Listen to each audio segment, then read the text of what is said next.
राजस्थानी भाषा के लिए ये कभी भी न्याय संगत नहीं होगा कि राजस्थानी भाषा को 8वीं अनुसूची में शामिल नहीं किया जाए। आपको एक बात बता दूं कि अगर राजस्थान को भारत के मैप से हटा दिया जाए तो भारत कहीं बचेगा ही नहीं। ये मैं क्यों कह रहा हूँ?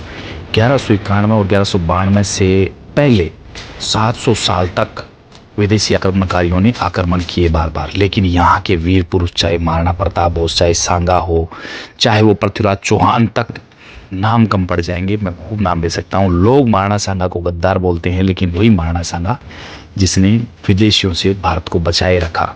तो 1192 के अंदर मोहम्मद गोरी के साथ पृथ्वीराज चौहान जब हार गए, जब उनके किले ढह गए, तो आने वाले 100 सालों में पूरे भारत पर कब्जा हो गया। ये थे भारत के राजपूत, ये भारत का इतिहास, और ये थे भारत के वीर।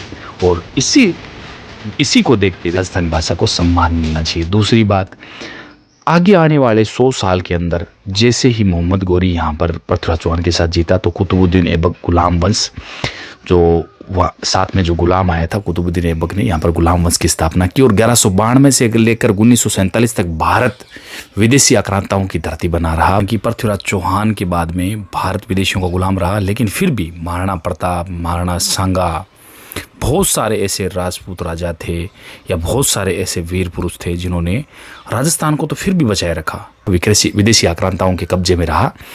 तो आप किस 28 राज्य में ऐसा कौन सा स्टेट है जिसका डेडिकेशन या जिसका इतना समर्पण या जिसका इतिहास इतना मजबूत है, या जिसके वीर पुरुषों की वजह से, जिन भगवान की आप पूजा कर रहे हैं आज, उनकी मूर्तियां भी अगर कहीं खंडित हुई और हुई, वो बात एक अलग मैटर है। बहुत सारा औरंगजेब ने मंदिरों को तोड़ा, लेकिन जो बचा कुचा भी है वो उन इतिहास के महापुरुष जो महाराणा प्रताप है, महाराणा सांगा है और चौहान तक, उनकी वजह से बचा रहा।